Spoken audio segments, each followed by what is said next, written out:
Right then, welcome everybody today to the Event Risk Assessments and First Aid webinar. Thank you for joining us. I'm Nichola Skedgel, Competition Partnerships and Innovation Manager for England Athletics.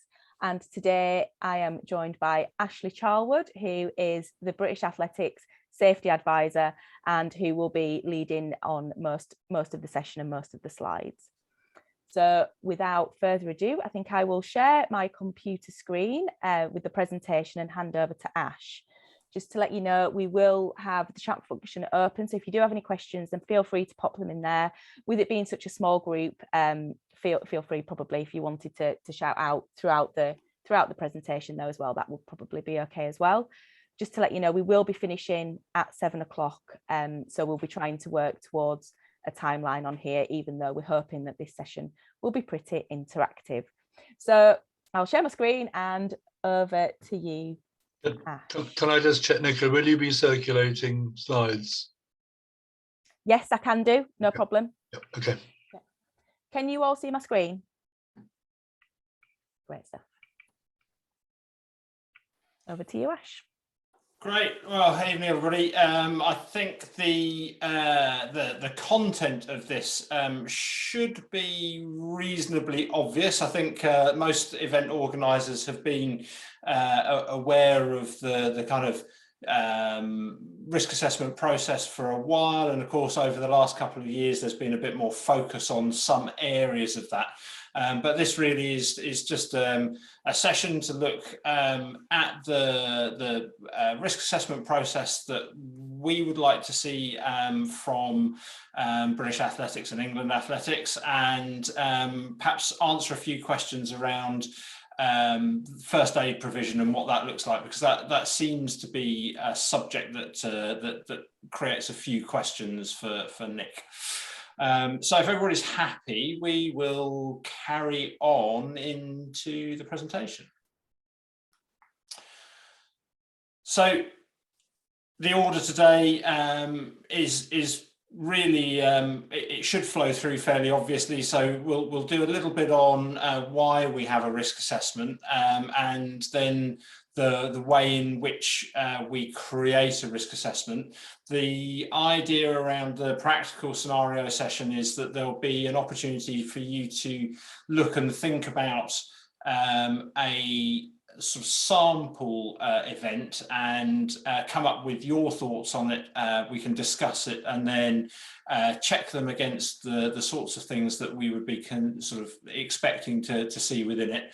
And then the first aid side of things, again, very, very similar process. What the kind of theory or the textbook approach behind first aid should be for events, and then again a similar practical scenario, a little bit easier to work through the first aid because there's not quite as many variables, and then finish off with questions and answers at the end. So why do we have a risk assessment? Well, the risk assessments tend to get bogged down into being a war and peace type document. They tend to be very long, or they tend to be a tick box type approach. And by that I mean that folk tend to take a simple risk assessment and just reuse it and reuse it again. So there are the legal reasons behind it. So risk assessment is required both by the Health and Safety at Work Act, which events come under, but they also come under the common law duty of care piece. So there is a legal driver that anyone that has more than 5 folk, whether they're volunteers or paid employees, should have a risk assessment that is recorded. Now, in health and safety speak, should means must. So the should have a risk assessment is actually a must have a risk assessment. The financial piece is also important to think about. So a risk assessment really enables you to be efficient in the way that you deliver an event, but also it has a good impact on the amount of money that gets spent on event cover and incidents if they happen. But I think the most important thing to consider with a risk assessment is really the moral piece. So the reason that we do a risk assessment first and foremost is because we don't want folk to be injured in an event, and the risk assessment process is the easiest way to demonstrate that you've thought about the ways that people might get hurt as a result of an event, and the steps that you've taken to mitigate against it.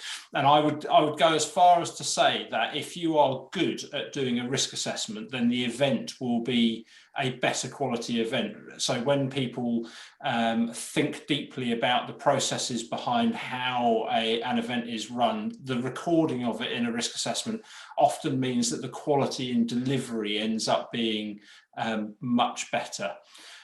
So the overall piece there really is that, yes, there are legal drivers behind it, and yes, there are financial drivers behind it, but from a general nice event background point of view, it's the moral reason. It's that managing people that get injured or where incidents happen really changes the way and the feel of an event, not only for the participants but for the volunteers and the organisers that sit behind it. So if we can have the next slide, Nick, that would be great. So there's a very, very simple process for carrying out a good risk assessment. This is effectively an industry standard process. It's the one that's advocated by the Health and Safety Executive, and it enables you to carry out all of the parts of a risk assessment that need to take place to meet the legal obligation, but it also is a very good way of working through all the moral reasons. So the first thing that we need to do is to identify the hazards. So hazards are things that may cause injury or harm to people or property. So one of the things about risk assessments is we end up using words quite a lot and assuming that we know what they mean. So I'll try and be quite explicit as we run through this. When we identify the hazards, it's the significant hazards that we're looking for. We're not looking for every single hazard that's out there. It's the big ones. So I often talk about, if we're thinking about event provision, there is a hazard in making a cup of tea, but going to that level of detail in an event risk assessment isn't necessarily the right way to go, but we would want to look at something around food and beverage risks that are in that. So once we've identified the significant hazards, we then look at those that might be harmed and how. So very often we'll quickly pull out the fact that participants, athletes could be hurt as a part of the event, and we look at those. And then more often, we also remember that there are officials and volunteers that are involved, and they could be harmed as well as part of the activity. One of the things that often gets overlooked is that there are other folk that may be affected by the event. So members of the public or spectators. I won't say never end up in risk assessments, but it's quite common when we review a risk assessment that the other people might not be considered fully in a risk assessment. So when we think about who might be harmed and how, yes, we focus in on the athletes and the officials and the volunteers that are involved, but we've got a wider duty of care to spectators, members of the public, and also things like when events get bigger, how an incident might impact on local emergency services and things like that. So we would expect the who might be harmed to be quite broad, depending on the scale of the event. Then, when we talk about the risks, what we're trying to do is we're talking about the probability of an incident related to the severity of the incident. That's how we start to evaluate the risk. And this third stage here, the evaluation piece, is actually one of the key bits in the managing health and safety at work regulations, is that there is a requirement that we evaluate risks. So there are a number of ways that we can undertake an evaluation, and we'll cover that off in a little bit, because that's it's an area that we try and make as simple as possible in athletics, but a lot of experience outside of sport sometimes means that we take a particular approach. So we'll talk about that. And then the taking action to prevent them. Again, we maybe use mitigating actions or controls as a way of describing this bit.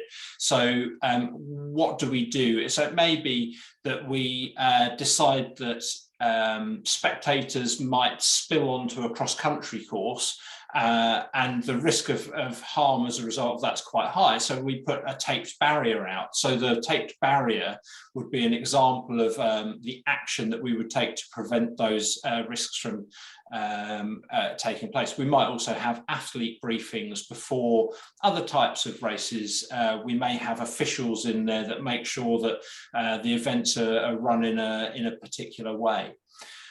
The recording your findings bit, writing it down is the best way to demonstrate that you've thought about it. And as I said earlier, if we're talking about events with more than 5 organising people, whether they're volunteers or paid members of staff, it's a legal requirement that they should be written down. And then the fifth bit there is that the good practice is to review the risk assessment. So we can review the risk assessment on a periodic basis. So we would expect that a risk assessment would be reviewed before the next running of an event. But it's also quite useful to trigger a review of the risk assessment if anything changes. So if you have a risk assessment for a road race, for example, and then a week out, it turns out that there's either another event occurring or there's some road work somewhere, then reviewing the risk assessment at that point is not only good practice, it's essential to make sure that the risk assessment is still current and valid for the event as it's going ahead. So Nick is on it already. What we want to do here, I don't know if everybody's familiar with using the annotate button on slides. So if you roll towards the top of the screen, there should be a view options bit and then an annotate. And what we want to do is to look at this this picture, and I think with the number of people we have this evening, Nick, if we annotate it and then talk through afterwards, that's probably the easiest way to do it. Yeah, absolutely, Ash. So we've found this picture from an England Athletics Championships, and we thought, what better way to think about an event than to actually look at an event and see if we can identify some of the hazards. So hopefully you found the annotate button or little pen at the top. If you go onto that, you'll be able to find some like stamps. So if you just want to stamp on some of the areas on the picture, if you can, as to what you see some of the hazards might be, and then we can have a bit of a chat through those to see what you guys can identify, and then what we perceive and what Ash perceives as being some of the major hazards that would be included in a risk assessment. Failing that, you could take yourself off mute and just shout them out, and I could possibly stamp them.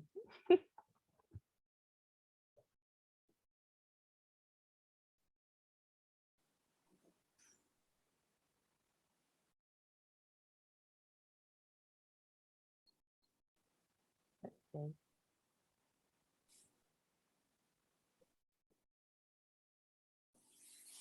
I'm struggling. I found the stamp, but I'm struggling to see what comes next, to be honest. So if you just put your mouse over to an area of the picture and then just press the click button, then you'll be able to annotate the hazards. Can you see? I can see Alan here is moving his mouse around. I think can I demonstrate it for you? Can you see? Huh.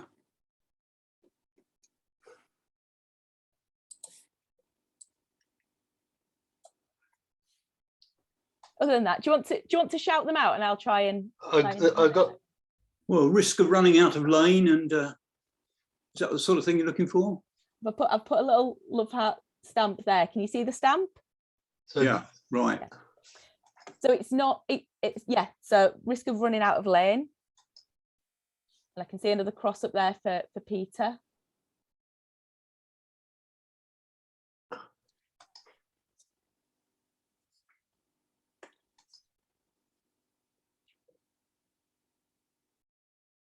Yeah. Mm.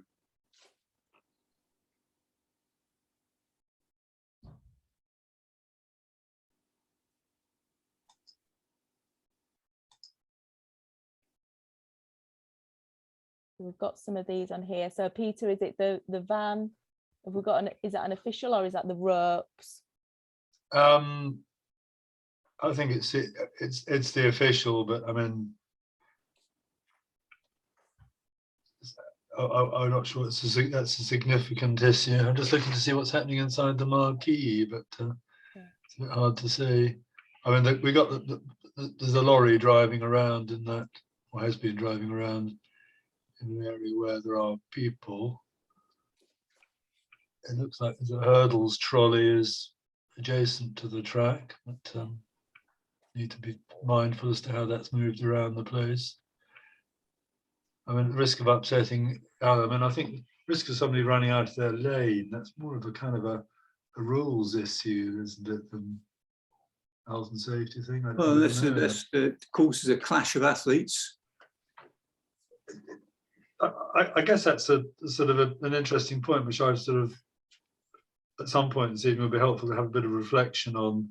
I mean, we have all the safe athletics stuff that's been produced and is on the website, and I think for track and field, the approach I have seen, and I'd say it's the approach I've adopted, is that the stuff that's sort of dealing with risks within the competition, there's really a generic risk assessment that's been done by UK Athletics with a number of mitigating actions, and I have to say I would generally just reference that.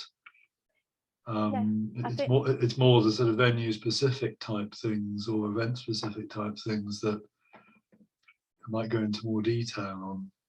And I think you've hit on the big question I had, which is what is the scope of a risk assessment? And I know that in the theory it is complete scope, it's anything, and you know, all of that. But I think that's sort of not that answer wouldn't be helping people who are trying to produce risk assessments at the moment. So an idea of scope would be really helpful. And I agree with Peter that anything that's the safety of actually people carrying out, you know, well, like the lane infringement, I would never have thought would be part of the risk assessment I needed to do. On the other hand, officials doing long throws, that is dealt with obviously in the rules as well, but I think that is something that would come into a risk assessment. So it's very difficult to make that, you know, to decide the boundary. What do you think about that, Ash, in terms of the boundaries? Like I was thinking from a risk assessment point of view when we're creating a risk assessment. You mentioned earlier in one of the earlier slides that it was the big hazards and those that were the bigger hazards. So something like running out of a lane isn't a big hazard. However, on a risk assessment, it is pertinent to be putting something on there about the long throws. I know we do have the generic risk assessments on the UK Athletics website that can be used for the technical side of things, but just from your point of view, Ash, what would you think should be included? So again, I think it's a good conversation to have, because the simple answer for you, Jennifer, is that everything is in scope. And that sounds unhelpful, but the easy way to deal with the things that both Peter and Alan have raised as well, is that if the risk that we identify in a risk assessment is that there is injury possible to athletes or officials, the mitigation against that is to use competent officials for managing the activity. And because officials are licensed and undertake an element of their training is health and safety training, it would be perfectly reasonable to have that catch-all that we allow them to manage the specific risks of competition in a single line. So again, when we're talking about effective risk assessment, sometimes writing less is actually better, because we're enabling and empowering those people who are competent to make decisions in a very dynamic way. So there are some things that just can't be mitigated against in pre-planning, and it's the competency of both the participants and the officials that keep folks safe. It's the other bits, which I think, Peter, you were alluding to in terms of the event-specific bit, is in a track environment. I absolutely agree with some of the crosses that are going out there, because they are not necessarily something that is thought about at every event, and that then is the specific piece that we would look to be covering. That's helpful, actually. I think just want to sort of to refine and maybe clarify a bit in terms of the competition side of things. You know, I see there's absolutely no point in listing all of the risks that have been listed in the safe athletic stuff. We could just refer to risks within the competition and then say, you know, those have been identified, you know, on the UK website, and you know, we're appointing competent officials, and where necessary, those will be level 2 or above, you know, for the more risky events. But there'll at least be somebody who's health and safety trained on every event, and we'll know what to do. And that's perfect. So for me, if the activities are run in keeping with the guidance that's put in Safe Athletics, then that's absolutely fantastic.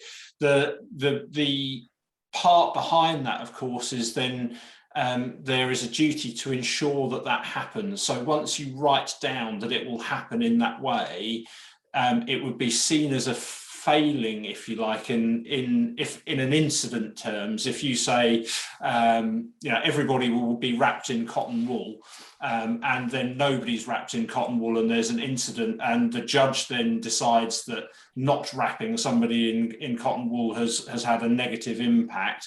That's where the legal side of this is really important, because if we say that we're going to do it in a risk assessment, then it must happen. So sometimes we might want to scale back on making absolutes that are then impossible to deliver on the day.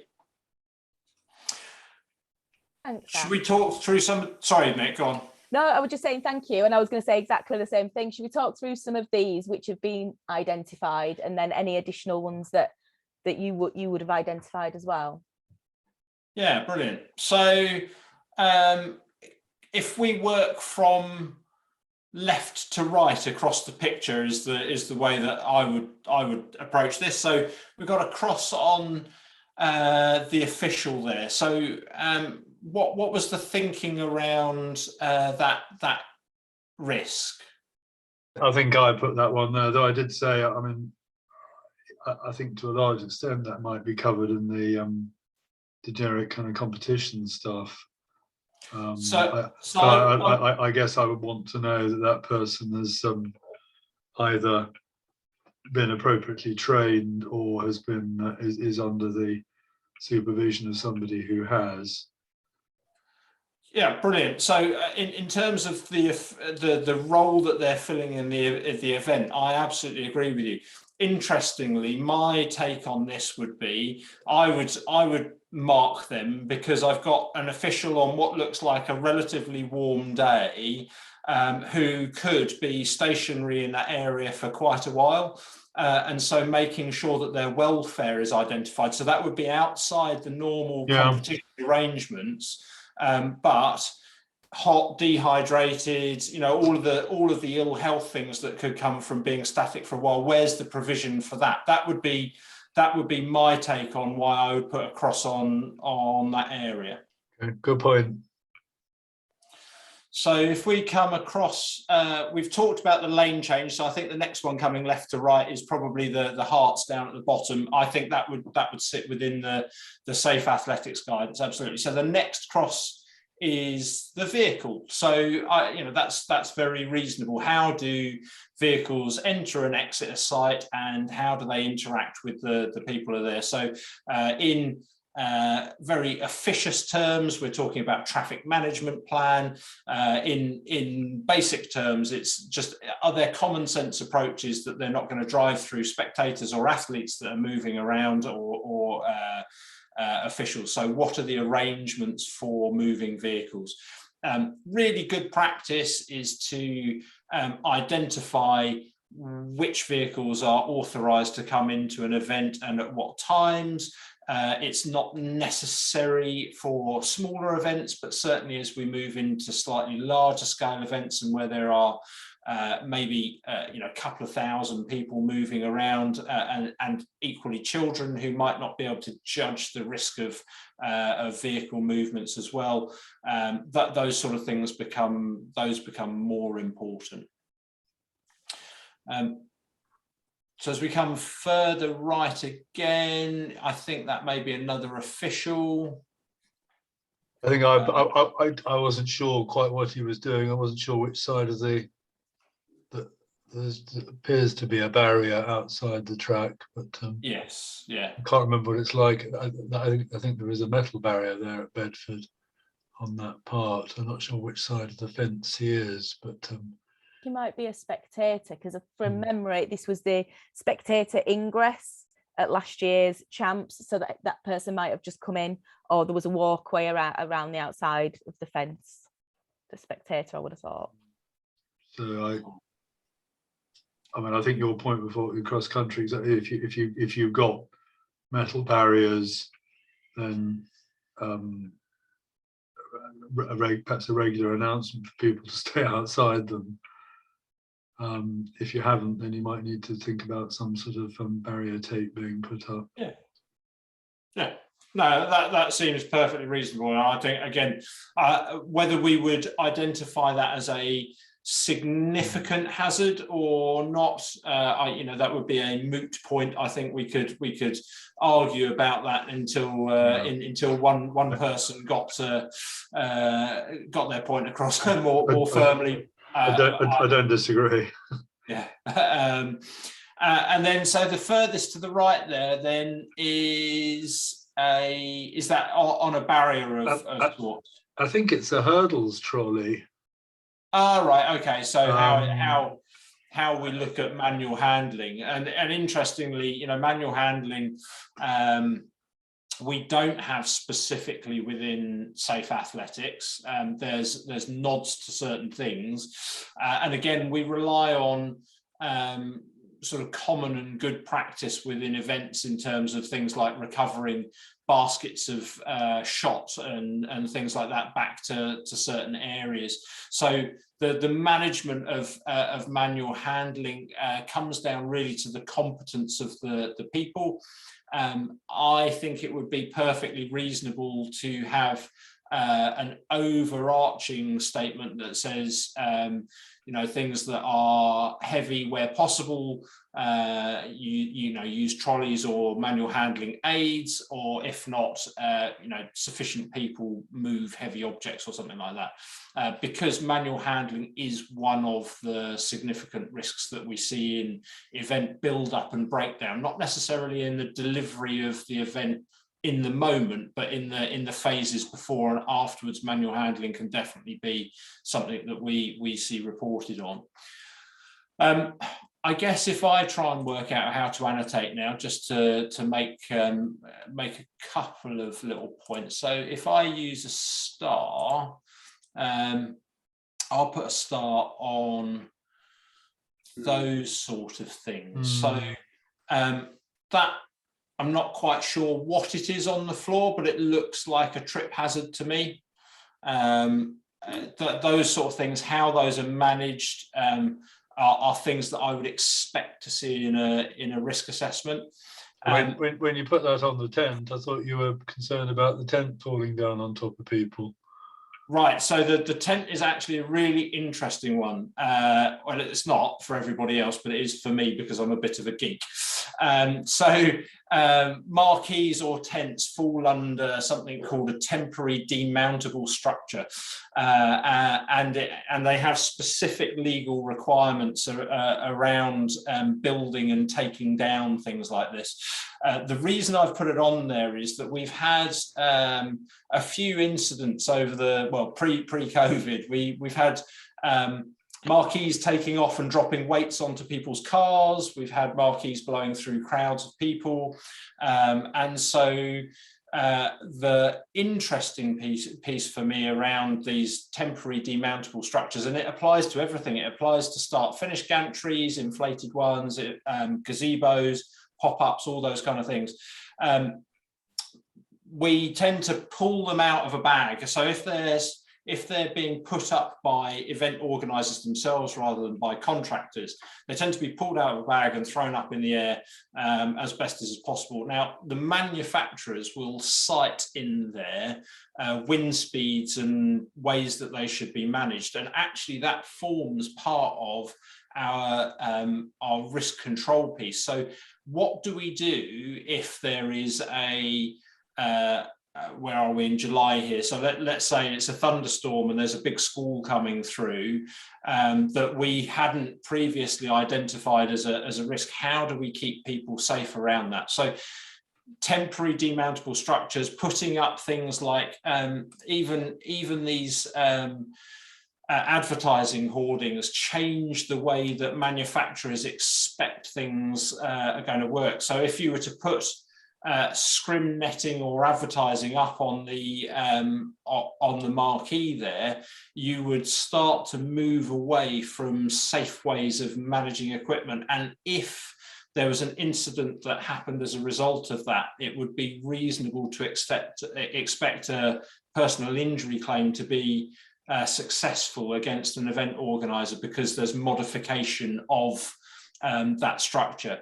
So again, we've started to talk about how the weather might affect it, but again, on a day like this, heat exposure, how do we cool down athletes? That we'll sort of start to talk about this in the first aid risk assessment, because it very much crosses over. Do we need more provision for keeping folks safe when environmental conditions around weather might be a consideration? It's not something that we ordinarily think of with track and field type events. It might be more common in cross country or other types of event, but it's definitely something that needs to be thought of. The last one that I'm going to put a star on is, I think that's an electronic board of some kind, and I'm just going to raise electrical cabling as a hazard that I would expect to see in a risk assessment. So again, electrics defers to competent people, and running cables and making sure that they're not trip hazards and things aren't overloaded comes to a competent person. I think we're all fairly quick to be keen to put things up ourselves if we can, but it's just that little note that sometimes we might not be fully able to. I accept in the one that I've starred that there's probably not a massive hazard there apart from a falling over type hazard, but electrics generally is something that gets forgotten about in the risk assessments that I see at events, just because there'll be things that we use all of the time, but it's the provision that sits within that. Actually, Ash, I think it's a really good point. Looking at it, I don't think it's. I think it's one of those field event scoreboards, which in turn is actually one of the things that always gives me most worries, because it doesn't take very much wind for one of those to blow over. Yeah. So certainly the weighting down of those with sandbags and things, I'm not sure that's in safe athletics. It might be. But I think No, it's and I think I think feedback from event organisers is very useful for us, Peter. So if it's something that needs to be added into Safe Athletics because there's a need for guidance, then flagging that with us is something that we can look at reviewing that document and making sure that it's still fit for purpose. it may be there, but because it's sort of not a piece of competition equipment per se, but it's one of the things certainly where I've seen quite a few near misses over the years. And probably even one not miss, but they are very dangerous things. Those things, if there's any wind at all, they can very easily blow over. Yeah. So I think, from my perspective, that the reason to do this scenario was to look specifically at an image. Interestingly, we haven't identified that in the athlete, we're talking about an athlete that has a mild disability, and we don't want to focus in on it as a showstopper, but I think it's worth also noting that there may be risks that are associated with the athlete that are specific for the event. So again, we're talking about Safe Athletics. But are there any additional needs that Ali would have to be safe to continue? Obviously, if we start talking about visual impairments or where we need equipment for wheelchair events or things like that, then those come with different risks and hazards, because that equipment can fail, or guide runners can also create a collision hazard that isn't necessarily as easy to identify. So I think for me, unless Nick, is there anything else that you've spotted on there that we want to cover off? No, there wasn't on there. Yeah, you covered everything that I did. I think sometimes with the runners around the side of the track, sometimes some tracks don't have them, and especially I think on the bends, sometimes there's cones and stuff like that, but that's not on this image. So I guess something just to be mindful as well of. But that might be in Safe Athletics as well. Yeah, no, brilliant. Is there anything else that we want to discuss before we move on? Not a serious comment, but I hope you got Mark Schuman's permission to use his photograph. We do, yeah. It's one of the ones that he's given to us, so it's all quite good. fussy about that. Yeah, it's all good. I'll move on to the next slide here. I've got. So it's just, so we've identified the hazards. Oh, I can't get rid of all the annotations now. I tell you, I think if we go into that and then press clear. I've got them all. I've cleared them all. Okay, there you go. All good. So we've discussed some of the mitigations in terms of how you would address it. Do you think we've covered that off, Ash, in enough detail? Well, I think I'd ask the folk here whether they feel like we've sort of talked about it, or whether we want to talk in more depth about any of those things particularly. I don't think it's, I think that was a good discussion, about that image. Is very helpful. I think the challenge that I face trying to produce a risk assessment for, it's a kind of grassroots event, is it's trying to think of what the risks are, because if you are not very experienced in doing risk assessments, it's very difficult to think of things like that, about the electrical cabling. Do I include, if I have an event with under 11s, do I include a risk that a child goes missing? It's very low likelihood, but very high impact. So I think that's where I'm kind of struggling, because I understand why you sort of say everything is included, you have to think about your site, but I think people need quite a lot, or at least I do, need some prompts to say, well, have you thought about this? Have you thought about that? And so we've just done one example, but I'm just wondering if there's some kind of checklist that could be provided to help people broaden their thinking about what risks and hazards could be. Yeah, I mean that's a really helpful kind of comment, I think, Jennifer. I mean the I suppose the expectation is that there are some familiar hazards and risks that sit across most competitions.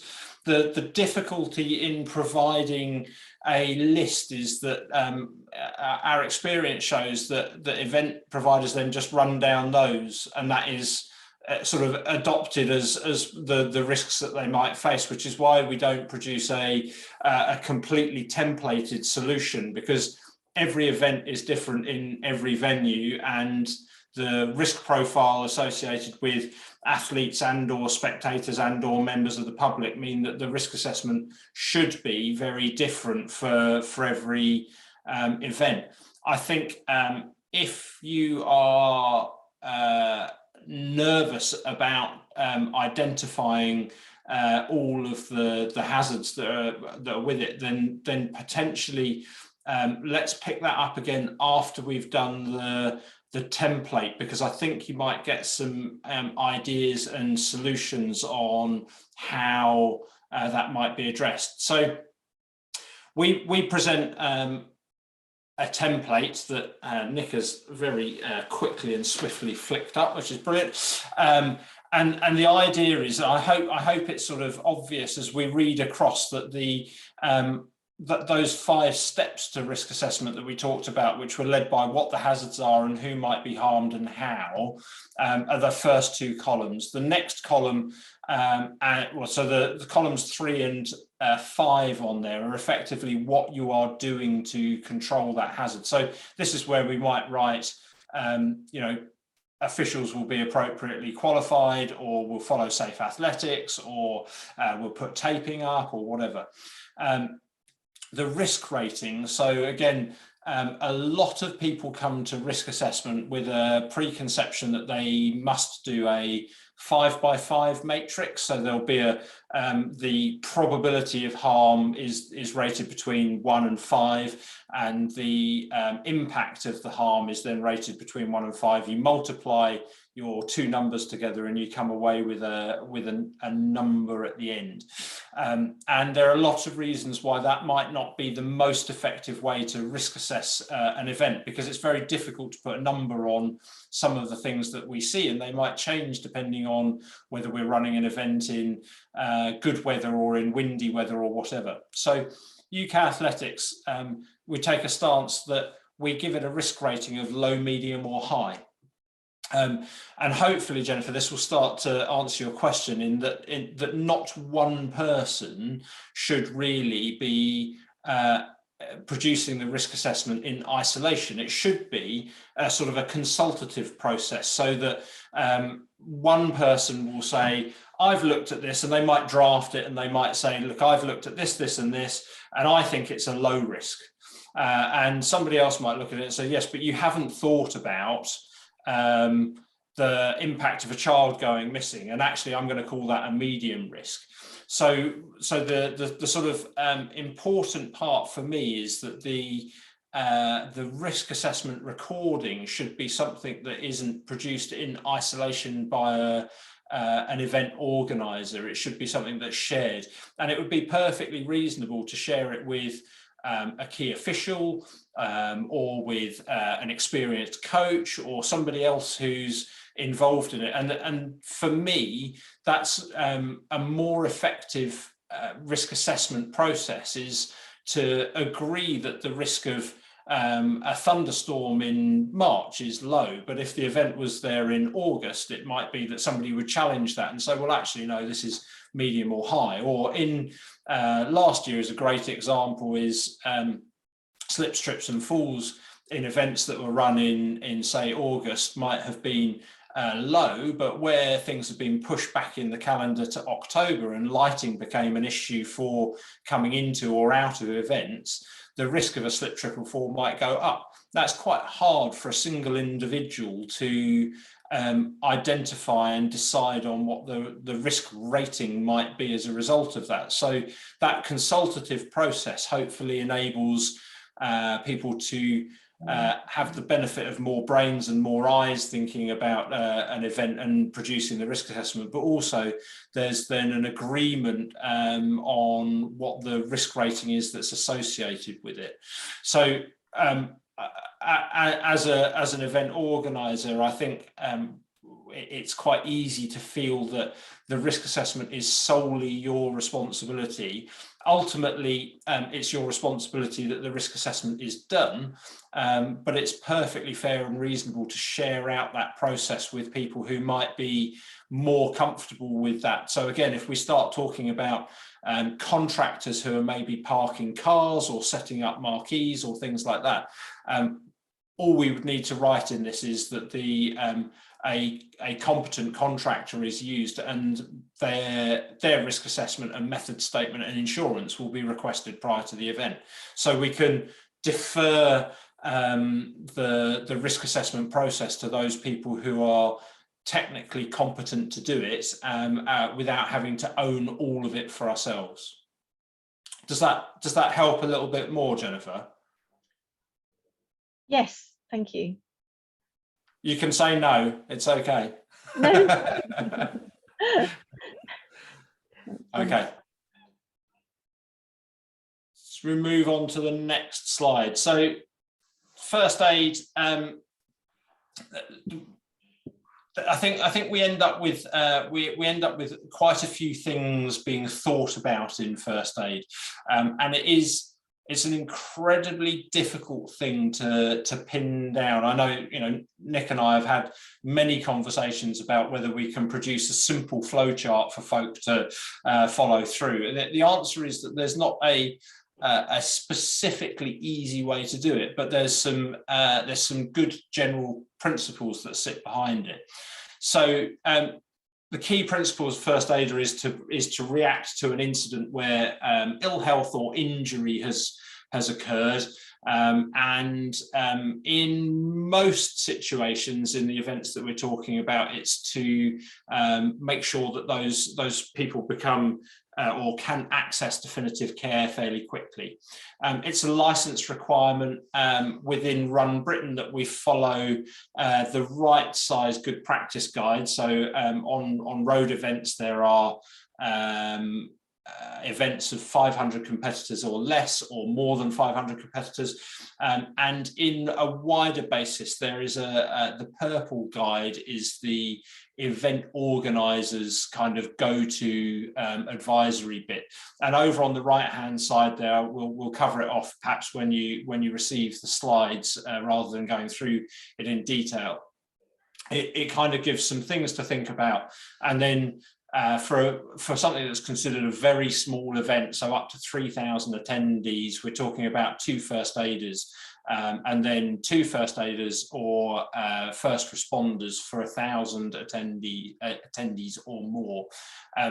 Difference between a first aider and a first responder is really the level of training. So a first responder will have typically things like oxygen and defibrillators, and maybe things to deal with slightly more serious medical issues, whereas a first aider would be more focused on maybe bumps and grazes and managing soft tissue injuries, as opposed to something that's slightly more life-threatening. The approach to first aid and appointment of first aid in an event really comes down to identifying somebody who is competent. Again, I wouldn't expect an event organizer to complete a full first aid risk assessment. I would expect them to put in their risk assessment that there will be medical provision provided by a competent person, and that they will produce their own risk assessment for the event provider, because it's very, very difficult to task a first aid provision without being actually the person in control of the first aid. So that should be a separate element.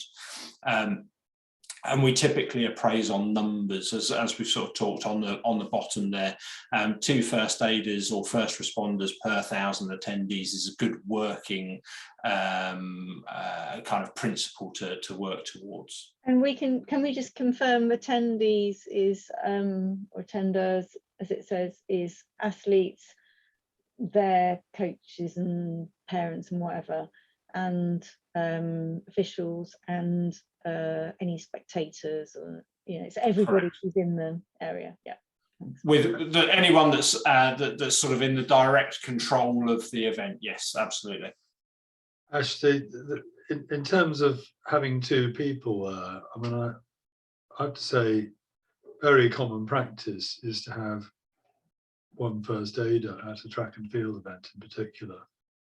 I think at cross country, you generally expect to see two or more, same as road running. But I mean, quite a lot of track and field meetings I'm aware of, first aid is probably provided by the staff at the venue. And obviously check that that's available. If it isn't, I would again, and there might be two of them. There might only be one. I probably would be two. If you're hiring somebody in, I've frequently seen a single person there. Yeah, and at our events, at Highgate, we have one first aider. We have much less than 1,000 attenders, maybe maximum, 400 or whatever, or less. And we have one first aider. So is that outside this recommendation? Yeah, so the general premise is that the reason that they work in pairs is that if you have one incident and that first aider is then dealing with that one person, you effectively need to stop the event.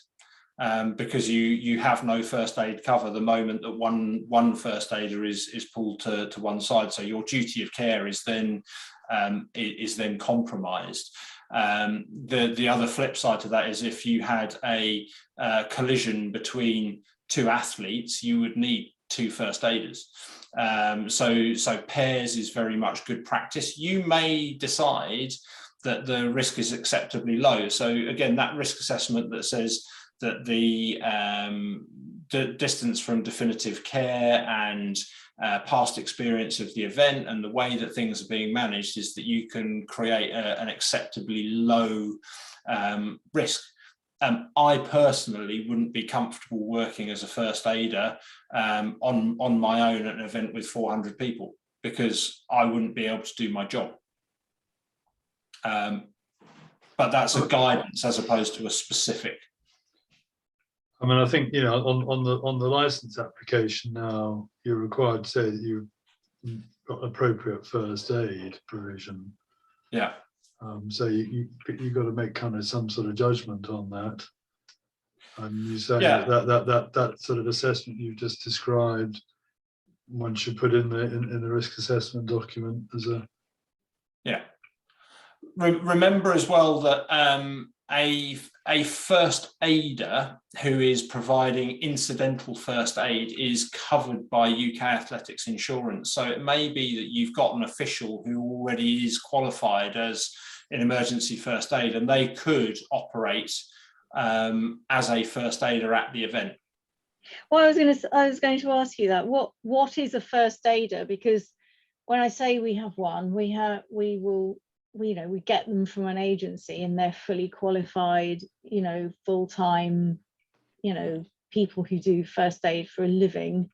Yeah. And they're very expensive. And to be perfectly frank, we can hardly afford one, let alone two, for the kind of events we're doing. So we're not going to be having two.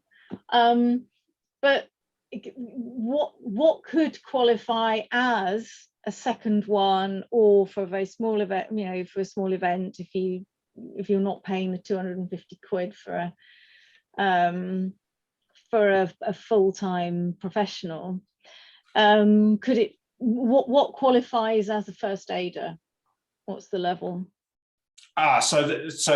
This comes down to the type of injury that might be expected. So I would say that at a track event that is reasonably well managed and is fairly close to definitive care, so near and has a reasonable response time, I think you could have a lower level of qualification than if you were running a cross country in an area that is maybe 40 minutes away from a hospital, and that's where that risk assessment will come in. You could be talking about an emergency first aid at work type qualification as a first aider. But they need to be, you need to talk to that person as to whether they're happy to deal with injuries that might be occurring as a result. So if somebody's throwing sharp, pointy things, are they happy dealing with sharp, pointy things going through soft, squidgy bits of somebody's body? You know, they may not. And fundamentally, that's the decision that you need to make, is whether the foreseeable injuries can be dealt with by that person's qualification. Yeah. Okay. And the answer to on that is that the emergency first aid at work ticket, which is now an 8-hour qualification, includes the use of wound packing and the use of tourniquets, which is, you know, big trauma, gunshot trauma. So in theory, somebody could deal with a javelin that's gone through somebody, but they may not feel competent to. So, you know, again, if somebody's done that 2.5 years ago and they're not sure that they've got the right kit to deal with it, it would be perfectly reasonable for them to say, no, I'm really unhappy about that. What you could say, though, is you are never going to have more than one person with a field event throwing javelin or whatever type of injury. So if you have your one professional first aider, yep, and there is zero chance you're going to have 2 of those injuries and one to deal with. I agree, but you could also have a heart attack in the crowd at the same time. Yeah. So then, but what I'm saying is, if you had somebody who had their first aid at work qualification as a second one. Absolutely. Yeah, absolutely. Yeah. That would be reasonable mitigation. Should we do? Thanks. Go on, Nick. Yeah, I was just going to say, we did have a scenario situation to potentially go through, but as there's been quite a lot of questions, we are coming towards the end of time. So what I can do is, when I circulate the slides, potentially have a think about this. I don't think at the minute we've got time to go through this, but Ash has on the next screen, he did put all the decisions on there as to what that scenario would look like. Ash, is there anything that you would like to say in addition to anything that I've just gone through there, or are you happy for people to just review that on the slides and the recording? More than happy for that to be reviewed. I think those it's sort of the 3 slides. So it's the looking at what the information is in the purple guide, look at the profile of the event, and then the logic that sits behind it there should track through relatively sensibly, I think. Great, thanks Ash. I know I appreciate that was quite quick to end there, but I'll just stop my screen. Is there any other questions before we break for the evening? Of course, you can have our contact details and all that. I'll send them round with the recording. But is there any other questions that you've got before we close off? One question, one observation. The question, COVID stuff. I mean, we really got into doing these the year before last, and Nichola will remember in the early days of August 2020, I had a lot of fun and games with that. I guess now, you know, all the restrictions have been lifted now by the government. Do we need to do anything for COVID at the moment? Yeah, so there's still actually the obligation to ensure that you've considered the risk of transmission of COVID. And again, it should be a simple single liner, is that the arrangements that are required or suggested by the government or local authority are followed as a result of the event going ahead. So as long as those are nil, you don't have to do too much more, I guess. But you just need to show that you can. Just note the fact that if you put 5,000 people together in a room, there's a fairly high chance of transmission. So there are other mitigations in the population now, because there's a high level of vaccination, and there's, you know, the variants are less severe.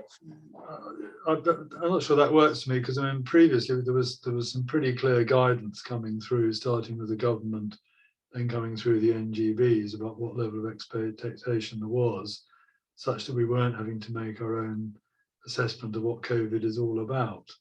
And if we got the Prime Minister standing up and saying, we've gone back to normal, to actually expect volunteers to go around and do assessments as to how many people might be in a room and so on, I think is just totally unrealistic.